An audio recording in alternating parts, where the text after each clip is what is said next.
belt, Cheyenne, Wyoming here. You beat Aaron Grimm.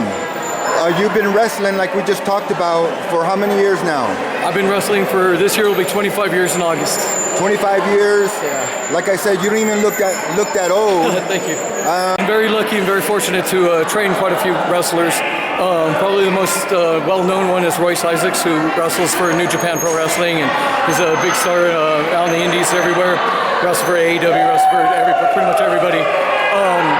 But I've wrestled trained a lot of guys tonight. You saw Caleb Crush, I trained him. Johnny Crash, I was also training him. So, down in Colorado, there's Cody Devine and a few others as well. Buster, the referee tonight, I trained him to ref. So that's actually been probably the most rewarding part of my career is the training the guys and getting to be such close friends with them. Yeah. And also you wrestle some names out there too. Yeah. I've wrestled quite a few people. Probably the most famous one is Seth Rollins. Maybe back up. Yeah. I'm trying to get the audio. The audio, okay. Yeah. Seth Rollins, I wrestled him in Denver. We wrestled quite a few different people, bigger name stars. I tag team with Shotzi Blackheart. I've been around for a long time, so I've been able to wrestle with quite a few guys who are pretty famous these days. And with you being around for a long time now, like you said, 25 years, what I like to know, because I'm kind of like a new fan right now. Yeah. And you've been in the Rocky Mountain area.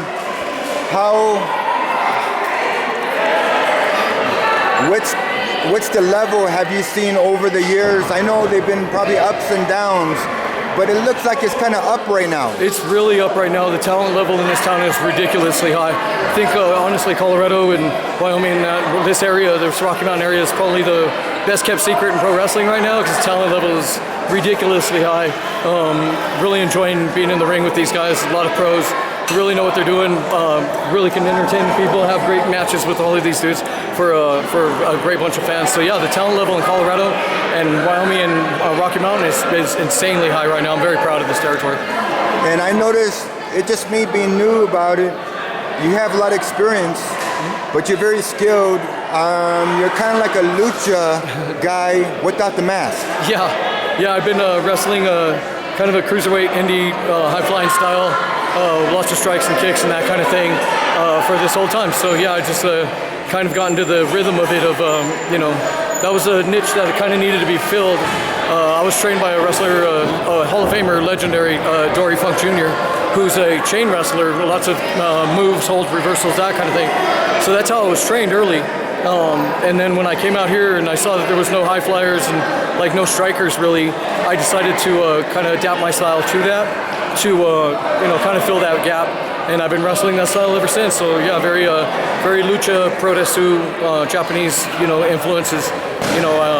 My big influences were a lot of Japanese guys like Ultimo Dragon and Jushin Thunder Liger, Eddie Guerrero, and Rey Mysterio, that kind of thing. So a blend of a lot of those styles. If you see my style, it's a lot like Ultimo, where it's lots of moonsaults and kicks. Yeah, so I know a lot of the Mexican guys, they wear the mask. Yeah. Me being new, you don't want to wear a mask. No, well, I'm American, so like the Mexicans do a lot of the, I'm Latino, Chicano, but I'm from Colorado.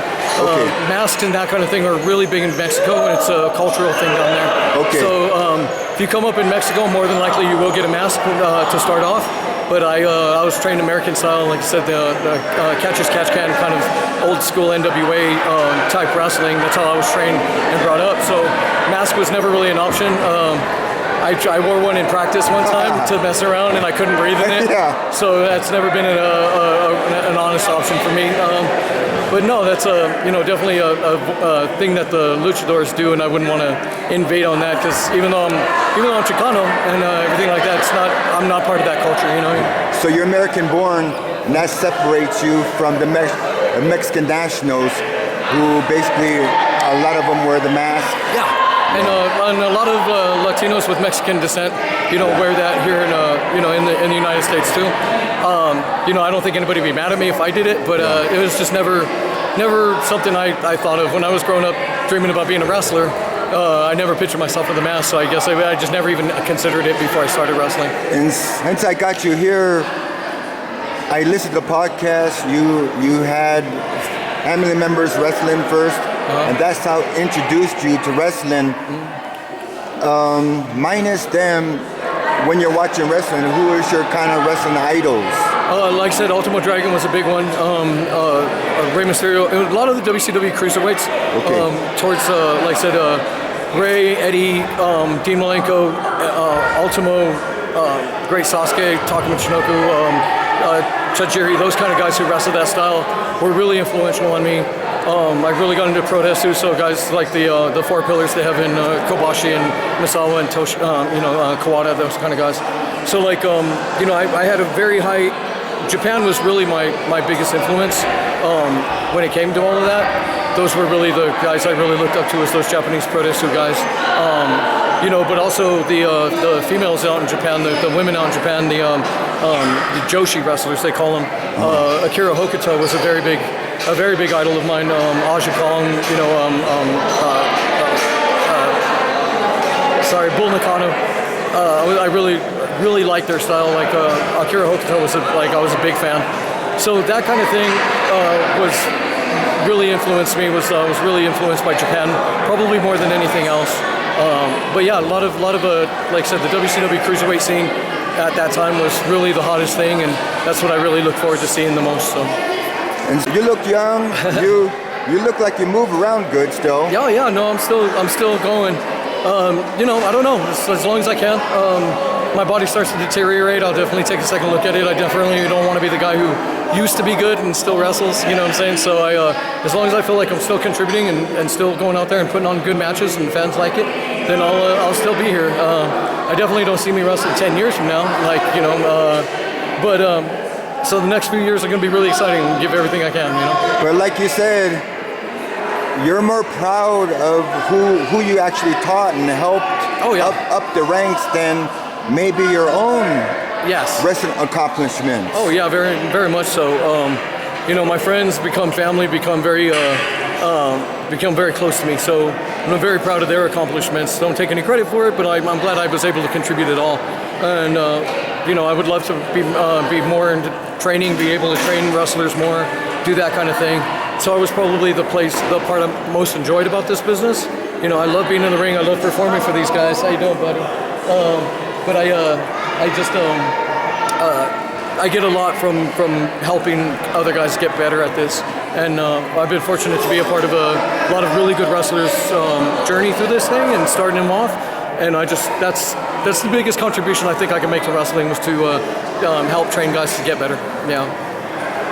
And I made a list. There's like 11, 12, 13 Wyoming, Colorado wrestling promotions now. Maybe they're not every month, but they're every other month, they're every 3 months, maybe they're every month, maybe, Oh yeah, there's plenty of work out there right now. There's a lot. I mean, probably most associated with was Primos. I've been the Primos champion 4 times, more so than anybody else. Lucha Libre and Laughs is the other company that I'm really known for. Been with them.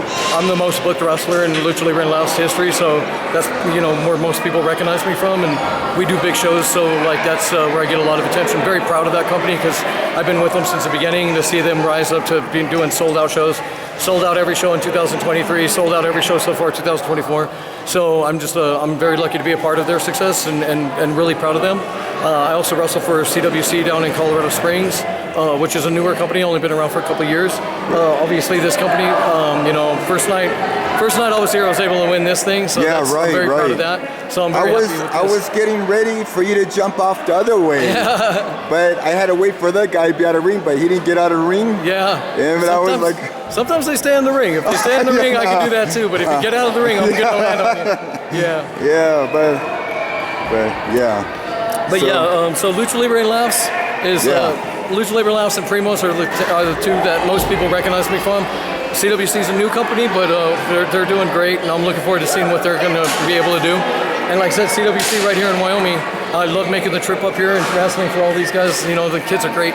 So very happy to be a part of this company as well, and be able to be the champion's a blessing, And how many times you wrestle a year? I know I listen to podcasts. Sometimes your regular work. Yeah. is first, of course. Yeah. And Well, then, but you did it. But how many times you wrestle? I've been fortunate enough that right now I'm doing pretty well, like with real estate and that kind of thing. So that's nice. Part-time job pretty much just for benefits, that kind of thing. Yeah. But I'll probably wrestle maybe 50 times this year. How many times? About 50 times this year. Oh, really? Yeah. There's That's a lot. There's a lot of bookings. There's a lot of Yeah, companies around. yeah. That's what I'm shooting for anyway. We'll see. I do have the option to wrestle quite a bit because there are so many companies. So you're doing 50, and that's slowing down? Because you used to do more than that than before. Yeah, we used to do a lot. Different companies, we would sometimes wrestle 3 matches in one day if they were doing TV tapings and that kind of thing. Okay. So, back in the day, we'd wrestle constantly all the time. In Florida, like I said, we do 3 matches a taping. Yeah. We do, 4 tapings a week, so 12 matches in a week, Yeah. So, like now, these shows, I pretty much do like maybe 3 or 4 a month, sometimes 5, and depending on, like the last time I was here, I wrestled twice that night. So, Okay. it depends on how many matches you have. It just depends, Yeah. Okay. Well, that was a good interview. Yeah. Thank you for your time, Lonnie. My pleasure, man. Thank you so much. Yeah. You guys have a great night. Okay.